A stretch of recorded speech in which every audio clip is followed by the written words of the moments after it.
불러보신 분들은 아시겠습니다만 참 하나님 앞에 참 수고하고 큰 은혜가 됩니다. 우리가 오늘 읽었던 아모스서 5장 14절부터 20절까지 말씀을 통해서 선을 구하고 정의를 세우라 하는 제목으로 하나님 말씀을 전하겠습니다. 이미 우리가 1장부터 설명을 드렸었는데요, 아모스서는 다른 선지서들에 비해서 굉장히 신랄합니다. 사회 비판이 굉장히 신랄하고 논조가 셉니다. 비판에 대한 논조가 세고, 그는 그때 당시에 사람들이 그 얘기를 잘 안 받아들였기 때문에 그럴 거예요. 북쪽 이스라엘은 여로보암 2세라고 하는 아주 좀 나름대로, 그러니까 세상으로 말하면 훌륭한 왕이에요. 군사적으로나 경제적으로나 외교적으로 아주 정치를 잘하는 왕이 있었거든요.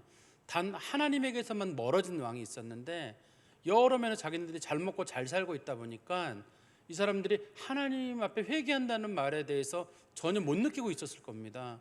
그 사람들을 설득하기 위해서 아모스가 던지는 메시지이기 때문에 그 얘기의 논조가 강할 수밖에 없어요. 웬만하면 안 들으니까요. 또 한 가지는 이 아모스가 선지자 중에서 유일하게 그래도 제사장이나 혹은 레위인의 자손이 아니라 그냥 일반 목자고 뽕나무를 키우는 사람이다라고 말하거든요. 자기 자신이 일반적으로 상업하던 사람이에요. 농업한 그 양을 치거나 그 뽕나무, 우리 돌감나무라고 불려지는 그걸 키워가지고 나름대로 살아가는 그런 상업을 하던 사람이거든요. 그래서 세상 돌아가는 문제를 잘 알아요.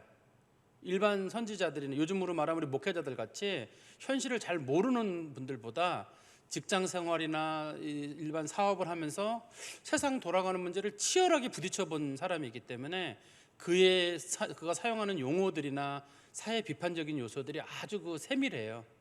그래서 아모스서를 통해서 우리가 성경도 보고 세상도 보면 참, 그래, 이 사람이 참 제대로 세상을 볼 줄 알았구나 하는 그런 면도 우리가 아모스서를 통해서 보게 됩니다. 아모스가 크게 아모스 5장을 통해서 말씀드리는, 이미 앞에 나와 있는 것 중에 아모스 5장에서 말하는 그 큰 이스라엘의 죄 중에 두 가지를 꼽는다 그러면, 하나는 우상 숭배고 하나는 사회적 정의가 없는 문제입니다. 제가 이미 설명드렸던 부분이에요. 북쪽 이스라엘 사람들에게 당신들 우상 숭배하지 말고 하나님 제대로 섬겨라 라고 했는데 다 콧방귀도 안 낍니다. 왜냐하면 자기들이 11조도 3일에 한 번씩 드려요. 원래는 이제 3년에 한 번씩 가난한 사람들이나 레위인들에게 11조를 드리는 게 있었는데, 이거를 자기는 3일에 한 번씩 드리거든요.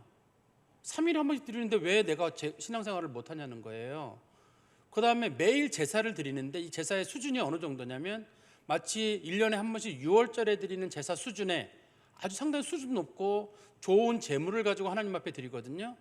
그런데 내가 왜 신앙생활을 못하냐는 거예요.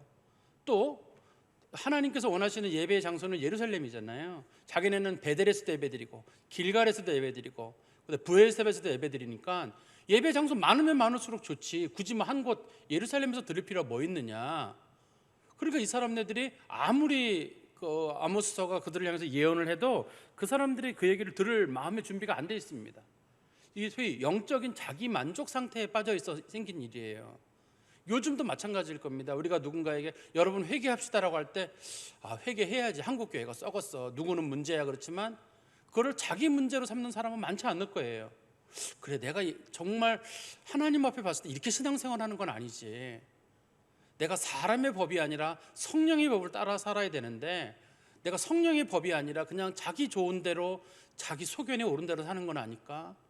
내가 정말 예배 드리는 게 이게 하나님이 기뻐하시는 예배인가? 아니면 사람끼리 모여서 유희하고 사람끼리 만족을 얻는 예배인가? 당시 북쪽 이스라엘의 예배는 사람이 만족하는 예배예요. 자기들끼리는 굉장히 만족했습니다. 자기들끼리 절제하기도 하고 자기들끼리 뭐 다 했는데, 하나님께서는 뭐라 그랬냐면, 그거는 예배가 아니야. 그거는 예배가 아니고 그거는 하나님을 조롱하는 거고 하나님을 배신하는 일이라고 얘기를 했지만, 그 사람들이 그 얘기를 듣질 않았습니다. 그래서 하나님께서 그들에게 말씀하시기를, 너희들 베델을 찾지 말고 길갈로도 가지 말고 브엘세바로 나아가지 마라. 하나님 그런 거 싫어한다. 하나님 진짜 원하는 건, 신약 성경에서는 우리 영과 진리로, 옛날 성경책에서는 신령과 진정으로라고 되어 있잖아요. 영과 진리로 하나님 앞에 나아가는 거 하나님이 원하시고, 하나님 뜻대로 사는 거 하나님이 원하시지, 그런 거 원하지 않는다. 그게 첫 번째 북쪽 이스라엘의 죄예요. 두 번째는 사회적 정의에 관한 부분인데요, 우리 그 부분도 지난번에 그 아모스서 5장 우리 7절부터 살펴봤던 부분인데요.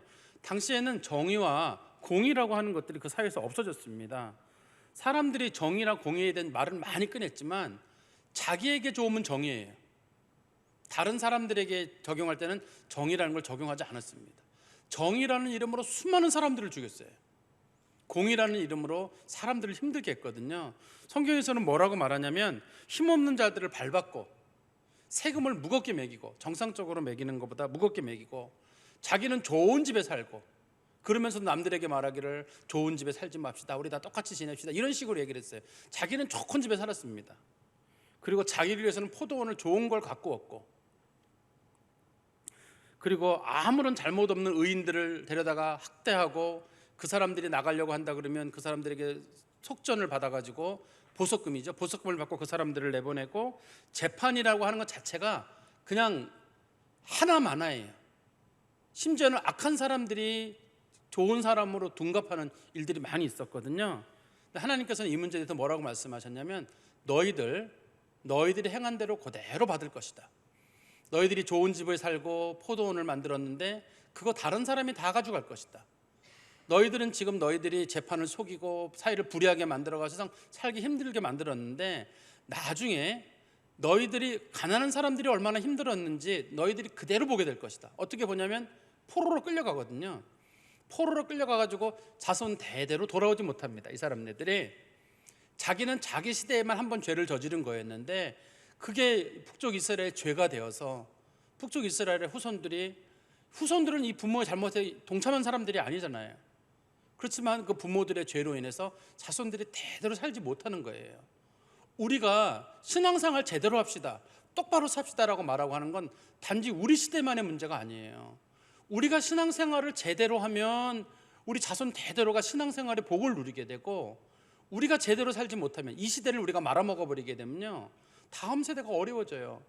제가 간혹 그런 말씀 드리잖아요. 정말 그 이스라엘의 나쁜 왕을 꼽으라 그러면 솔로몬이에요. 솔로몬이 자기 시대에 다 먹어버립니다. 솔로몬 때 얼마나 부자였는지 길바닥에 금이 돌처럼 흔했다 이렇게 돼 있어요. 솔로몬한테 너무너무 부유했습니다. 근데 그 시대 사람들이 다 먹어버렸어요. 그 아들 르호보암 때 됐을 때는 거지예요. 아버지에서 아들대로 넘어가는 그 사이에 거지가 돼버립니다. 솔로몬의 부는 누구 거였냐면 다윗이 만들어 놓은 부였거든요. 솔로몬은 거기다 조금 더 얻은 거거든요. 다 까먹어요. 그 솔로몬 한 사람 때문에 남쪽 유다는 순식간에 가난한 나라로 전락하게 됩니다. 그 고대 근동에서 가장 부자였던 나라가 가난한 나라로 바뀌는데 불과 얼마 시간이 안 걸려요. 똑바로 살자고 말하는 것, 나라와 민족을 위해서든 교회를 위해서든 똑바로 살자고 말하는 건 우리 시대를 위해서만이 아니라 후손들에게 도대체 뭘 남겨줄 것이냐, 영적인 유산도 우리가 다 까먹는 거 아닌지, 우리만 은혜 받고 우리만 예배드리고 후손들에게는 영적인 거 남기지 않는 건 아닌지, 또 물질에 관한 국가 재정에 관한 부분도 마찬가지예요. 우리가 허리를 졸라매고 다음 세대들에게 좋은 걸 물려줘야 되는데 우리 시대가 다 먹고 끝내는 것은 아닌지, 이게 이제 북쪽 이스라엘의 예를 보면서 우리가 깨닫게 되는 부분 중에 한 가지입니다. 그런데 이 시대에 사람들에게 이거 세상이 잘못됐습니다, 이렇게 가면 안 됩니다라고 말하는 사람이 한 명도 없었다고 성경이 말하고 있어요. 우리가 그 부분도 지난주에 살펴봤었는데요. 그러므로 이런 때에 지혜자가 잠잠하나니 이는 악한 때입니다. 똑똑하고 신중한 사람들이 말을 절대 안 해요. 말하면 자기가 죽거든요. 다 그렇게 흘러가고 있는데 누가 말을 해요? 아무도 말을 하지 않았습니다. 그냥 다 그 속에 묻어 있다가 결국은 북쪽 이스라엘 망할 때 같이 망하게 됩니다. 진실한 얘기들이 통하지 않고 진실이 받아들여지지 않고 사람들이 옳고 그름에 대한 얘기를 할 수 없는 사회가 되면 그 시대는 이미 돌이키기 어려운 시대가 되었다는 그런 뜻일 겁니다. 오늘 14절 말씀해 보시면 성경은 이렇게 말하죠. 14절 15절에 너희가 살려면 선을 구하고 악을 구하지 말지어다. 만군의 여호와 하나님께서 너희의 말과 같이 너희와 함께 하시리라. 너희는 악을 미워하고 선을 사랑하며 성문에서 정의를 세울지어다. 만군의 하나님 여호와께서 혹시 요셉의 남은 자를 불쌍히 여기시리라. 여기서 하나님 뭐라고 말씀하시냐면 이스라엘 백성들이 살 수 있는 방법은 딱 두 가지잖아요. 선을 구하고 악을 구하지 않는 것.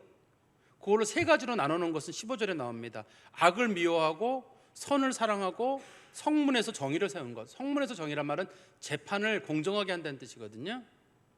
그런데 이거 두 가지 혹은 세 가지를 하는 게 하나님 앞에 사는 방법인데, 북쪽 이스라엘 사람들에게는 잘못된 하나의 속설이 있었어요. 그게 뭐였냐면 14절 끝에 보면 나옵니다. 여호와께서 너희의 말과 같이 너희와 함께 하시리라. 요게 지금 속설이에요. 무슨 뜻이냐면 예레미야가 이걸 비판하고 있거든요. 우리 예레미야서 7장 10절 말씀에 한번 보실까요? 예레미야서 7장 10절에 보면 당시 예레미야가 회개하지 않는 사람들을 향해서 당신들이 왜 회개하지 않는지를 설명하고 있습니다. 회개하지 못하는 이유를. 예레미야서 7장 10절 말씀 제가 읽어드리겠습니다.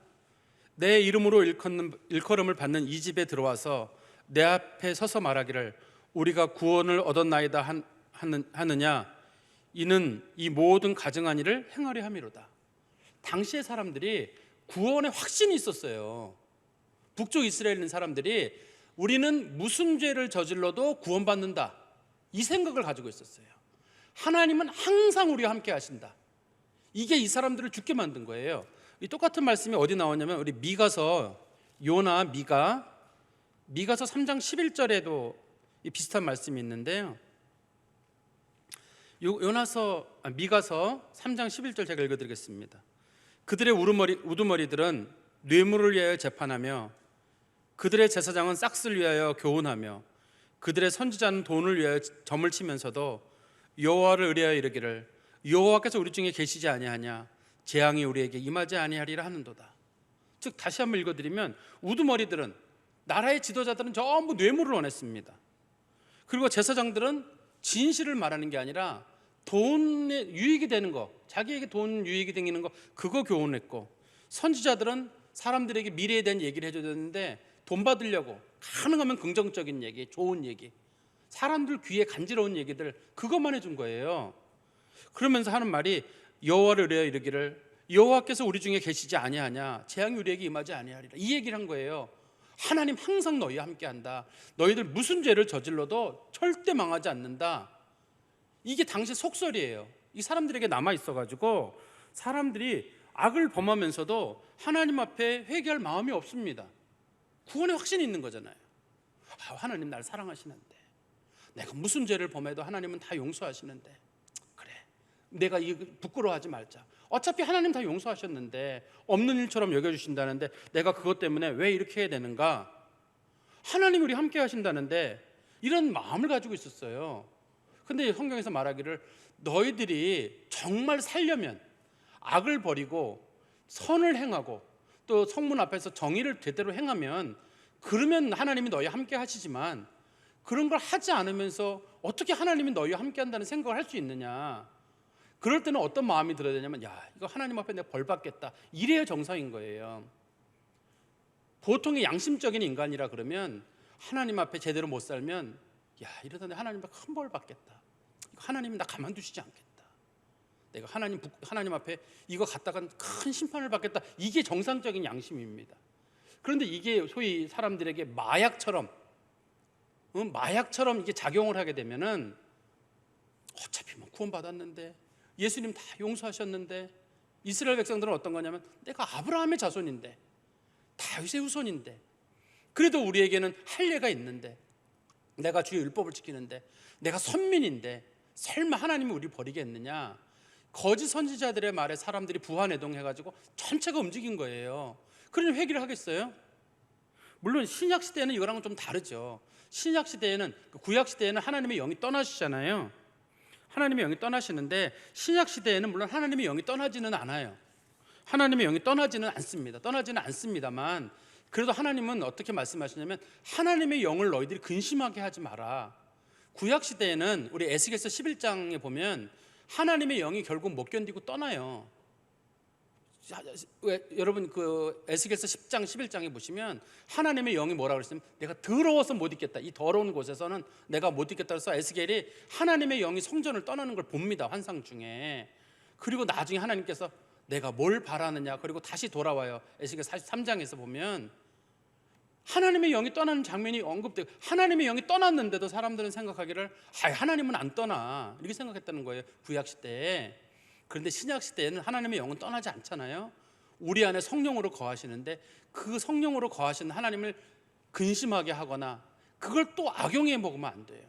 또 우리가 이렇게 얘기하는 거예요. 하나님은 내 안에 계시고 성령님은 내 안에 계시고, 어차피 나는 구원을 받았고 예수의 은혜로, 십자가의 은혜로 구원을 받았는데 내가 무슨 죄를 지더라도 하나님 앞에 다 용서함 받지. 내가 죄를 지면 얼마나 져, 예수 믿고 십자가 붙잡고 가는 사람이. 이러면서 자기 죄에 대해서 합리화시키는 사람이 구약시대만큼이나 많아요. 오늘날의 구원파 같은 사람들이 주로 그런 사람들일 거라고요.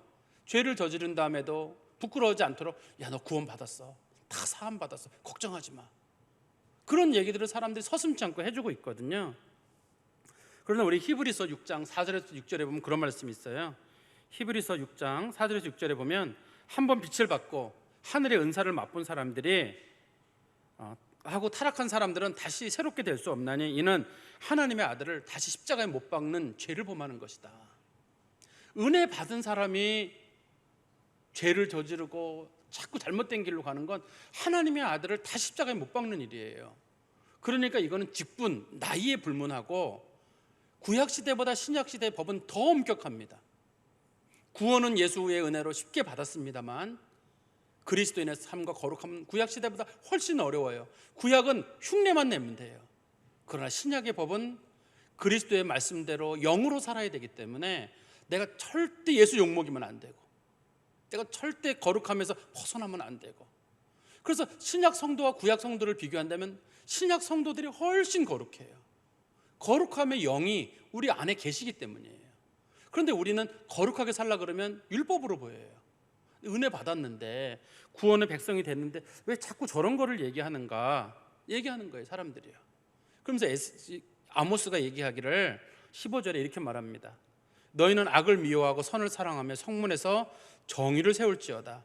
만군의 하나님 여호와께서 혹시 요셉의 남은 자를 불쌍히 여기시리. 혹시란 말은 뭐냐면 사실은 늦었다.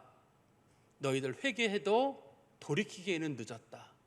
그렇지만 지금이라도 돌이키면 혹시라도 하나님이 요셉의 자손들, 북쪽 이스라엘의 에브라임과 므낫세에게 은혜를 베풀 줄 아느냐. 사람들은 생각했습니다. 우리는 안전하다고 했는데 아모스가 보니까 늦었어요. 이미 북쪽 이스라엘은 하나님 앞에 심판을 받기로 결정이 된 거예요. 그렇지만 아모스가 하나님의 마음을 가지고 그래도 그 중에 한 명이라도 돌이키는 사람이 있을까 해서 이 본문에서 제가 혹시를 읽을 때 그렇게 읽는 거예요. 혹시라고 제가 읽는 이유는 그 말을 잘 이해하라고 하는 거예요. 늦었습니다. 지금이라도 똑바로 합시다. 우리도 마찬가지예요. 우리도 하나님의 은혜를 많이 받은 사람들인데 혹시 우리가 하나님 앞에 은혜의 기회를 놓치는 건 아닌지. 우리가 인생 얼마나 살지는 몰라요. 그러나 우리가 지금이 하나님 앞에 제대로 행해야 될 어떤 시기인데, 세상의 욕심이든 인간관계의 욕심이든 하나님 앞에 거룩함이든 그것을 할 수 있는 시기가 딱 지금인데 나중에 하지, 시간은 또 있겠지, 그러다가 우리가 기회를 놓치는 건 아닌지. 그 혹시가 우리에게 임하는 거예요. 우리에게 임해가지고 다 기회를 놓쳤는데 나는 생각하기를 아주 긍정적인 마음을 가지고 잘 될 거야. 물론 신앙인이 긍정적인 마음 갖는 거 좋다고 생각해요. 저는 하나님 말씀 안에서 긍정적인 걸 갖고 인생의 웬만한 문제들에 담대하게 나가는 거 저 좋아합니다. 긍정적인 걸 저도 좋아하는데 적어도 하나님 앞에 쓸 때에는 좀 두렵고 떨림이 있어야 되는데 그 부분이 우리 시대도 없는 것은 아닌가. 특별히 우리가 하나님의 은혜를 악용한다는 생각이 들어요. 하나님이 참 좋은 분이잖아요. 그러니까 하나님한테 어떤 생각했냐면 뭐 때리겠어? 가져가시겠어? 사랑이 많은 분이라며, 아들을 버리기까지 사랑했다며, 뭐 설마 심판하시겠어? 이런 건 아닌지 우리가 좀 두려운 마음으로 그 말씀을 대하게 됩니다. 16절 말씀해 보시면, 그러므로 주 만군의 여호와께서 이와 같이 말씀하시기를 사람이 모든 광장에서 울겠고 모든 거리에서, 모든이라는 말이 계속 나오죠. 모든 광장에서 울겠고 모든 거리에서 슬프도다 하겠으며, 농부를 불러다가 애국하게 하며 울음꾼을 불러다가 울게 할 것이며, 모든 포도원에서도 울리니 이는 내가 너희 가운데로 지나갈 것임이라 여호와의 말씀이니라. 이 말씀은 민족적인 재난이 온다는 뜻이에요. 한 사람 개인에게 어떤 고난이 오는 게 아니라 북쪽 이스라엘이 아수르라는 나라에 의해서 멸망을 하게 되기 때문에 모든 거리, 모든 광장, 어느 지역, 어느 광장이 아니라 모든 사람들이 모이는 곳마다 사람들이 다 죽어 나빠지게 되거든요. 그래서 광장마다 사람들 시체가 수북히 쌓이게 되니까 거기서 울게 되고, 길거리마다 사람들이 죽고 거기서 고통을 겪게 되니까 그래서 사람들이 울고, 그리고 포도원, 모든 포도원이란 말은 북쪽 이스라엘 사람들이나 남쪽 이스라엘 사람들이 말하는 기쁨의 근원이거든요. 포도원이라는 게 자신들이 그걸 기쁨을 얻으려고 이것저것 많이 모아놓은 건데 포도원도 다 사라지게 돼요. 기쁨 자체가 그들에게 사라진다는 뜻일 거예요. 그 이유는 뭐냐면 이는 내가 너희 가운데로 지나갈 것입니다. 하나님이 지나간다는 말이 무슨 뜻이냐면 출애굽기 12장에 보면은 하나님께서 이스라엘 백성들을 심판하실 때나 혹은 특히 애굽 사람들 심판하실 때 하나님 그런 말씀 나와요. 출애굽기 12장 13절에 보시면 이런 표현이 나옵니다. 출애굽기 12장 23절에 여호와께서 애굽 사람들에게 재앙을 내리려고 지나가실 때 이런 말이 나와요. 지나간다는 말은 심판하신다는 뜻이에요. 하나님께서 그 백성들에게 심판하기 때문에 결국은 그 백성들이 국가적 재난을 당하게 된다는 뜻입니다. 그런데 농부를 불러다가 애곡한다는 말은 가족들이 같이 울어줘야 되는데 울어줄 사람이 없어요. 울어줄 사람이 없으니까 친구나 누가 와야 돼 올 사람이 없으니까 전혀 알지 못하는 농부들을 데려다가 시골 사람들 데려다가 울어주세요. 우리 가족이 죽었는데 장례해 줄 사람도 없고 울어줄 사람도 없습니다. 그리고 울음꾼들을 불러온다는 얘기는 너무 기가 막혀서 눈물이 나질 않는 거예요. 그래서 울음꾼들을 데려다가 불러가지고 울음꾼들이 울어주면 이제 가족들이 눈물이 안 나다가 따라서 울려고 사람들을 데려온다는 거예요. 그러니까 사람은 너무 많이 죽었는데 매장할 방법은 없고 아는 사람들은 다 죽었으니 전혀 알지 못하는 생면부지의 사람들을 데려다 제발 좀 울어주십시오, 매장 좀 해주십시오라고 부탁도 하게 되고 너무 슬프니까 눈물이 안 나는 거예요.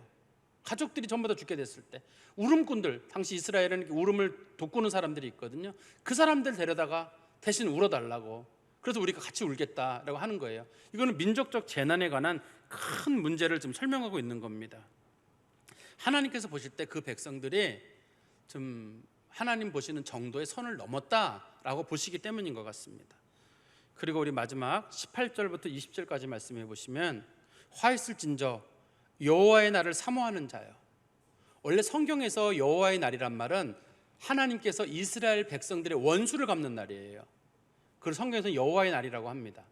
보통 심판의 날이라는 뜻이기도 하지만 이스라엘 백성들을 심판하는 날이라기보다는 일반적으로는 이스라엘 백성들의 원수들, 이스라엘 백성들을 괴롭혔거나 혹은 이스라엘 백성들 걸 빼앗아 갔거나 이스라엘 백성들을 죽인 사람들에 대해서 하나님께서 그 원수를 갚아주는 날을 성경에서 여호와의 날이라고 부릅니다. 성경에서는. 그런데 하나님께서 말씀하시기를 다시 18절 말씀에 가시면 화 있을진저 여호와의 날을 사모하는 자여 너희가 어찌하여 여호와의 날을 사모하느냐 그날은 어둠이요 빛이 아니라. 무슨 말이냐면 이제는 여호와의 원수가 다른 민족이 아니라 너희여서 하나님이 그날 너희를 심판할 것인데 왜 너희들이 여호와의 날을 기대하냐는 거예요. 사람들이 하나님 앞에 기도하는데 뭐냐면 하나님 우리 원수를 갚아주십시오 라고 기도하는데 하나님께서 얘들아 내가 볼 때는 니들이 더 나빠.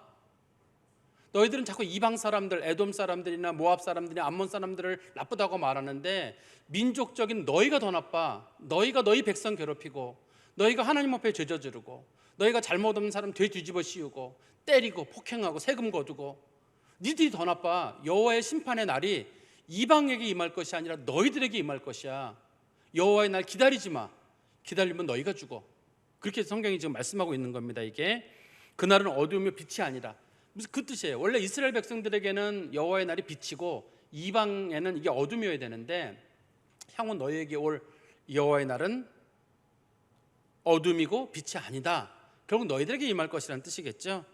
19절 말씀에 마치 사람이 사자를 피하다가 곰을 만나거나 혹은 집에 들어가서 손을 벽에 대었다가 뱀에게 물림 같다. 약간 좀 어려운 표현이긴 합니다만 저는 나름대로 이 말씀을 어떻게 이해했냐면 우리는 사자가 더 무서운 동물이지만 이스라엘 사람들에게는 사자보다 곰이 무서운 동물이에요. 이스라엘에서는. 그래서 성경에서 뭐라고 하면 사자를 피하다가 곰에게 지금 물린다는 말은 북쪽 이스라엘 사람들은 그런 생각을 했어요. 그중에 가난한 사람들이, 어려운 사람들이 제발 망해가지고 부자들이 죽었으면 좋겠어, 이런 사람들이 있었어요. 그랬는데 부자들이 죽은 거로 끝나는 게 아니라 아수르가 가가지고 자기까지 죽이는 일이 생겼어요. 지금 자기네들은 사자만 물러가면 되는 줄 알았거든요. 근데 북쪽 아수르를 곰에 비유하거든요. 북쪽 아수르가 쳐들어가지고 자기까지 죽였어요. 이거 자기도 그런 잘못을 범하면서도 온통 세상만 비판한 거예요. 지도자들이 잘못됐어, 정치인들이 잘못됐어. 근데 하나님 보시기에는 너나 걔나 다 똑같아. 너는 너보다 더 어려운 사람들, 너도 핍박하고, 너도 죄 저지르고, 너도 나쁜 일 하면서 온통 남만 비판하고 그랬는데, 결국 너희들은 그래서 말하기를 하나님께서 저 못된 것도 쓸어버리셔야 돼요 라고 했는데, 하나님께서 쓸어버리는 김에 너까지 내가 쓸어버리겠다. 사자 피하려고 하다가 곰 만난다는 말은 그런 뜻이고요.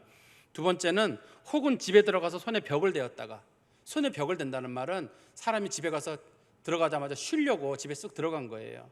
근데 거기서 뱀에 물림과 같도다. 집에 쉬러 들어갔다가 뱀에 물려가지고 결국 완전히 쉬어버리는 거예요.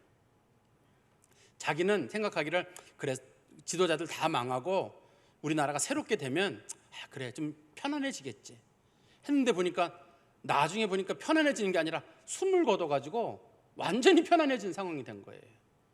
자기는 자기를 압박하던 사람들 죽으면 끝나는 줄 알았어요. 근데 그게 자기에게까지 오는 줄 몰랐어요. 사람들이 다른 사람의 잘못은 보이지만 자기 잘못은 안 보인다는 얘기예요. 세상이 썩었다고 말하는 사람, 그 사람이 어쩌면 우리를 비롯 목회자들도 마찬가지입니다. 우리가 그 얘기를 자주 합니다만 우리가 더 부패했을지도 모르고, 남에게 고치라고 말하는 사람이 우리가 그럴 수도. 한국교회는 어떤 분들이 그래, 한국교회는 무너져야 됩니다. 한국교회는 나도 속해 있어요. 저도 한국교회에 속해 있어요. 한국교회 목회자들이 문제입니다. 저를 포함하고 있습니다.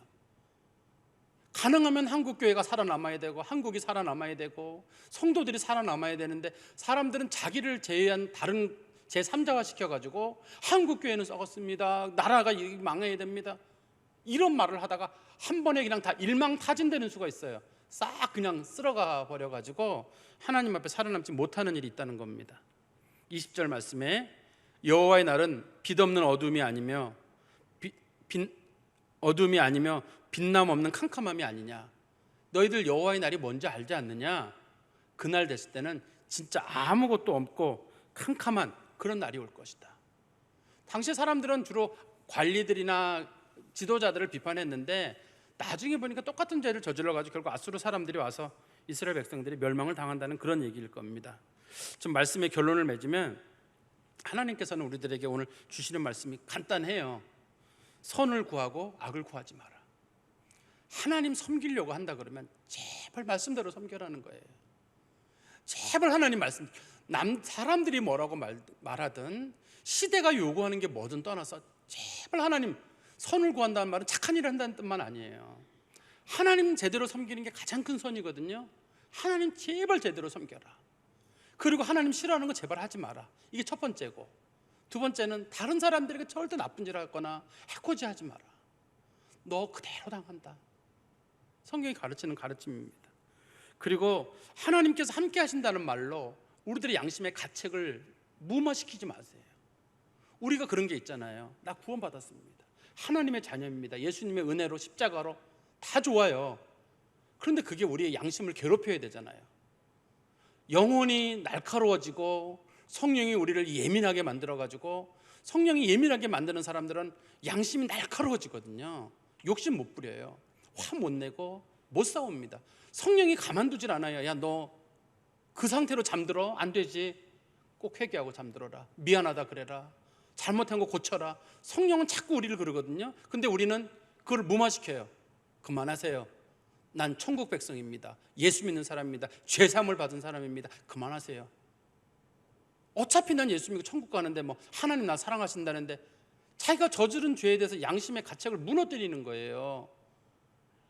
그러니까 하나님이 좋은 거 주셨거든요. 은혜 주시고 십자가 주시고 구원 주셨는데 그걸 나쁜 용도로 사용하는 것. 그래서 하나님께서 호세아를 통해서 말씀하실 때도 그래요. 참 이 사람들 신기하다는 거예요. 좋은 거 주면 줄수록 하나님에게서 멀어지고, 은혜 받으면 받을수록 하나님 배신하는데 도대체 왜 그러냐 이거 도대체. 하나님이 그걸 문제 삼으시, 호세서에서는 문제를 삼으시는 것처럼 우리가 하나님 앞에 제대로 사는 것, 구원받은 사람이면 구원을 합당하게 살아간다는 겁니다. 이 말씀이 우리에게 우리 시대에 좀 무겁게 들리는 이유는요, 우리가 말씀의 길에서 많이 멀어졌기 때문에 그런 것 같아요. 우리들의 귀에 좋은 말들이 많아요. 그냥 하나님 사랑하신다는 말 많이 들었으면 좋겠고, 긍정적이고 희망적인 말씀 많이 들었으면 좋겠어요. 그게 많이 필요합니다, 우리 시대에. 그렇지만 잘못 살았을 때까지 그 얘기를 들으면 그건 안 되잖아요. 근데 우리는 잘못 살아도 좋은 얘기 듣고 싶어요. 괜찮아, 그럴 수도 있지, 하나님 용서하실 거야, 기회가 또 올 거야. 남들에게 하는 위로의 말이 아니라 내 스스로가 자꾸만 스스로 양심을 향해서 그 소리를 하는 거예요. 그래서 우리들이 하나님 말씀 듣기가 참 거북해요. 특히 아모스 같은 말씀들은 듣기가 참 거북합니다. 이 얘기가 전하는 사람도 거북해요. 피곤한 이 시간에 여러분 밥 먹고 주무시기 딱 좋은 데다가 마스크 쓰고 이게 지금 막 정신이 왔다 갔다 하는 그저 38선을 넘어갔다 왔다 갔다 하는 이 상황에 이 얘기를 하니 이게 들어가겠어요? 아무리 좋은 얘기도 뭐 좀 좋은 상황에서 해야 되는데. 그런데 이게 하나님 말씀이니 어떻겠어요?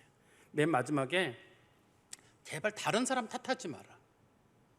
북쪽 이스라엘 사람들 여호와의 날을 굉장히 사모했어요. 하나님께서 반드시 저것들은 심판하실 거야. 근데 하나님께서 너도 내가 심판할게. 너도 똑같아. 남에게 너는 그렇게 얘기하고 하나님이 저것도 심판해 주시고 하나님이 살아계신데 무섭지도 않아. 그런데 하나님께서 너는 왜 무서워하지 않느냐? 하나님이 그 사람만 잘못했다고 얘기하고 너는 안 그러느냐? 여호와의 날은 어둠이고 빛이 아니다라고 말씀하시면서 너도 잘해라. 혹시라도 너 기회 놓치는 거 아닌지 모르겠다. 지금이라도 잘해라. 이 말씀 좀 가슴에 담으시고, 좀 무거운 말씀입니다만 하나님 앞에, 말씀 앞에 서서 가시는 성도 되시기를 간절히 축원합니다. 기도하겠습니다. 하나님 아버지, 주께서 아모스 말씀을 통해서 저희 가운데 경고하시고 우리의 부족한 면들, 잠들어가는 부분들을 말씀을 통해 깨워주시니 참으로 감사합니다. 아모스의 말씀과 우리가 비슷합니다. 세상을 향하여 우리가 날카로운 눈을 가지고 있사오나 우리들 자신을 향해서는 한없이 부드럽고, 누군가는 하나님의 벌을 받아야 된다고 우리 스스로가 말하지만 내가 하나님 앞에 잘못 행하고도 부끄러움을 모르고 저 사람 저러면 하나님 앞에 큰일 날 거라고 아는데 내게는 그런 일이 전혀 임할 것 같지 않은, 우리가 그런 영적인 표리부동함의 삶을 살아가고 있습니다. 하나님 아버지, 다른 사람들에게 임하는 건 내게도 임할 수 있고 하나님이 다른 사람들에게 진노하신다면 내게도 그럴 수 있는데, 우리가 다른 사람만 보지 않게 하시고 우리 자신을 바라보게 하시며 하나님 앞에 거룩함과 성결함으로 살아갈 수 있도록 저희를 붙잡아 주시옵소서. 예수 그리스도의 이름으로 기도하옵나이다. 아멘.